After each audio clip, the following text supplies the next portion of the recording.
খালেদা জিয়ার অসুস্থতা নিয়ে বিএনপি রাজনীতি করছে বলে মন্তব্য করেছেন সড়ক পরিবহন ও সেতুমন্ত্রী ওবায়দুল কাদের। দুপুরে সেতু ভবনে সেতু কর্তৃপক্ষের বোর্ড সভা শেষে সাংবাদিকদের এ কথা বলেন তিনি।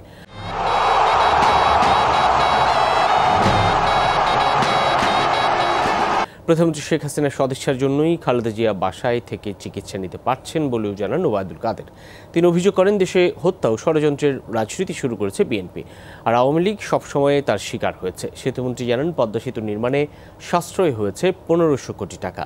উদ্বোধনের পর এ পর্যন্ত ১,২৭,০০,০০০ যানবাহন পারাপার হয়েছে। সেতুটিতে টোল আদায় হয়েছে ১,৬৪৮ কোটি টাকার বেশি। বেগম জিয়ার জন্য কথা বললে আমাদের মনে হয় এটা হলো তার অসুস্থতা নিয়ে তারা রাজনীতি করছে। লিগ্যাল ব্যাটেলেও তারা সফল হন এবং আন্দোলনেও তারা বেগম জিয়ার জন্য বাস্তবে কিছুই করতে পারেন।